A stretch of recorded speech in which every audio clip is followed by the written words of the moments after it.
चला। आज देखिए उस संकल्प को साहब ने इस दुनिया को जानने के लिए क्या क्या नहीं किया, सब कुछ किया। उसके जीवन में क्या क्या परेशानी नहीं आया, ऐसा कोई मुसीबत नहीं आया होगा साहब की ज़िंदगी में। जब साहब तो पत्रिका पढ़िएगा ना पुस्तक, उसमें साहब ने सारा कुछ लिखा है कि साहब की ज़िंदगी में कौन ऐसा परेशानी है जो नहीं आया।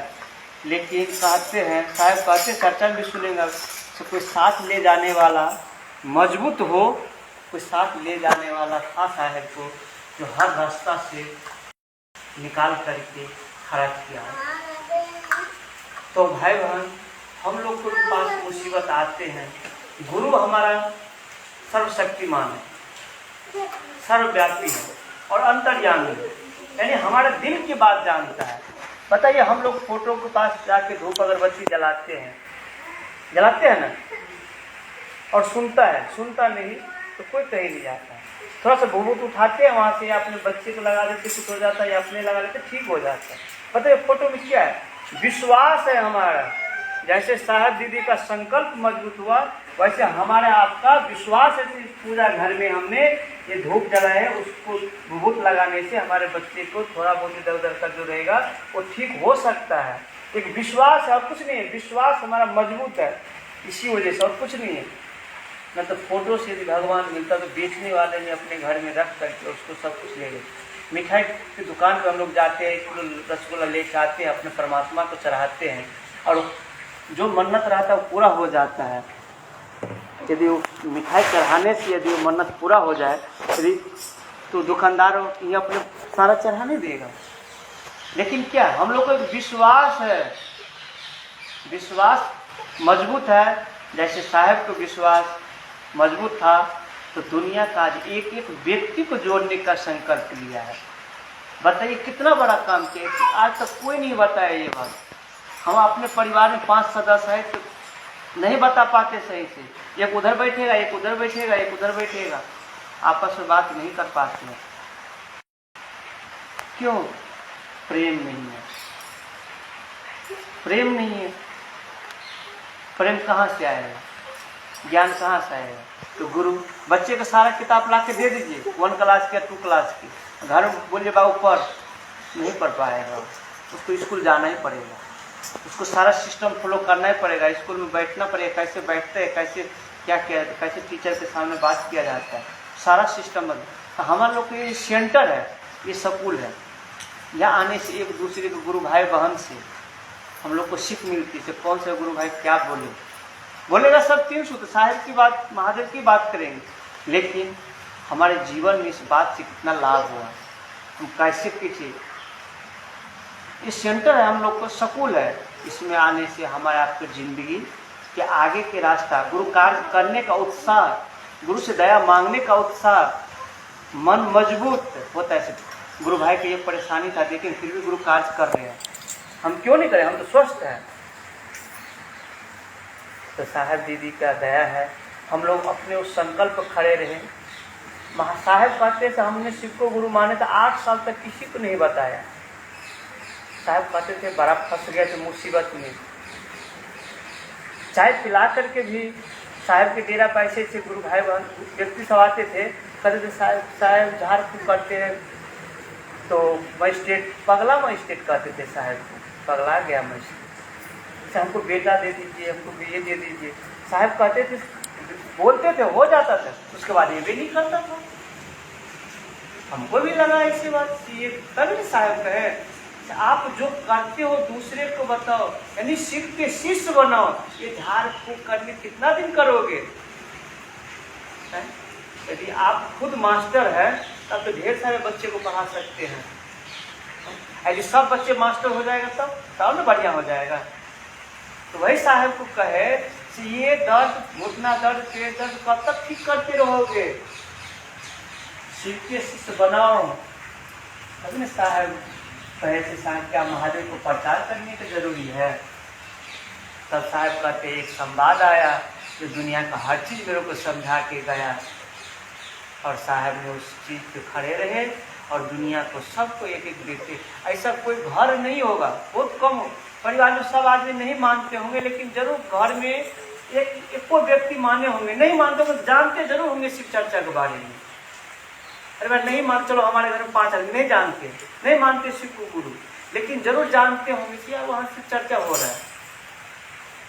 तो वैसे ही हमारे बच्चे प्रियंका पब्लिक स्कूल में नहीं पढ़ते, लेकिन जानते हैं ना स्कूल है यहाँ पे। तो साहब पे जानना भी बहुत जरूरी है। इसीलिए हम लोग उस महादेव से दया मांगे। पल प्रतिपल जैसे आप अपने मम्मी पापा से कुछ मांगते हैं या आपका बच्चे आपसे कुछ मांगते हैं, उस भाव में महादेव से दया मांगिए। हमारे आपका जीवन सुखमय शांति। दया का मतलब क्या होता है? दया का उल्टा होता है याद।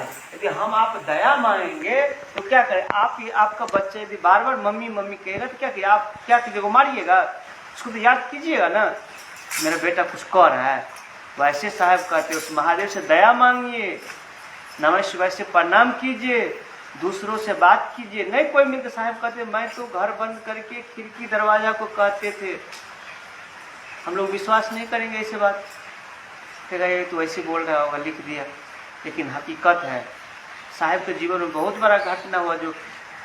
जो आए थे वहाँ मानेसर में, गुरु भाई वो बूढ़ा सा जो 21 तारीख को 22 तारीख को जो आए थे सोमवार को, तो नहीं बता रहे थे, यानी साहब के साथ में वो चले हैं। बहुत सारा चीज़ से वो सब ने बताया है। तो साथ में जो साहब कहते हैं हम तो नहीं बताते, लेकिन जो साथ में गुरु भाई बन रहा था वो बताते हैं सब। इसीलिए हम लोग उस महादेव से दया मांगिए, नमः शिवाय से प्रणाम कीजिए।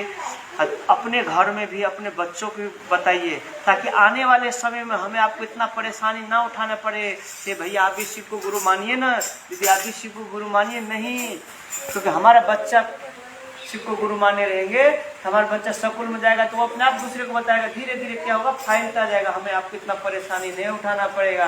और आने वाला पीढ़ी में बच्चे भी हमारे कहेगा हमारे मम्मी पापा ने शिव को गुरु माने थे। जैसे मान के चलिए हमारे घर में पूजा घर होता है, जो देवता होता है पूजा परंपरा से जो आ रहा है, जो हमारे मम्मी पापा ने जिस देवता को पूजते आ रहे घर में, उसी को हम भी पूज रहे, हमारे बच्चे भी पूजेंगे। क्यों? जीना श्री वैसे पृष्ठ पीढ़ी आते चले आ रहे। जैसे हमारे मम्मी पापा किए वैसे हम कर रहे हैं घर में पूजा। अभी चौरचन था कल परसों बिहार में, वैसे मम्मी पापा किए वैसे हम भी करेंगे, वैसे हमारे बच्चे भी करेंगे।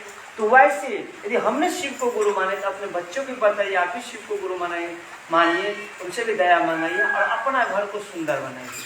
क्योंकि आपका घर सुंदर रहेगा ना, परेशानी सबके घर में आता है। थोड़ा बहुत लोग जो सबके घर में होता है, ऐसा कोई बात नहीं, लेकिन उसमें भी मिलजुल के अपने परिवार को सुंदर बनाइए।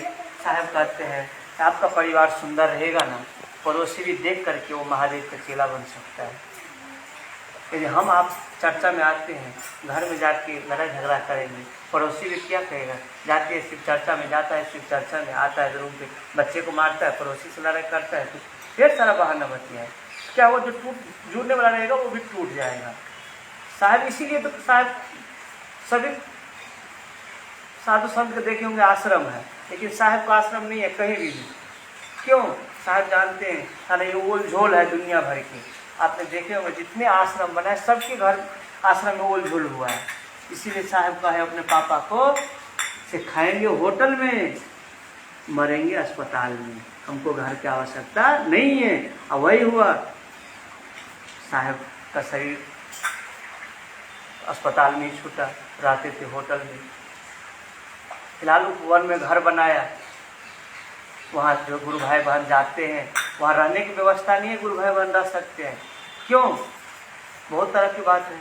इसीलिए साहब ने कहा दुनिया के चक्कर में ओनली साहब ने महादेव को चाहा और किसी को ना, अपना बेटा बेटी सब कुछ को ओनली महादेव से प्यार किया। साहब का दे दिया महादेव आपको यदि खुश रहेगा, महादेव से भी आपको प्यार हो जाएगा तो धरती का सारा कुछ आपको अपने आप ही मिल जाएगा।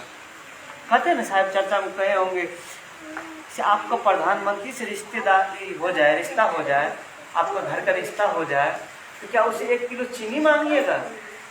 बताइए, उसे ऐसा चीज मांगिए ना।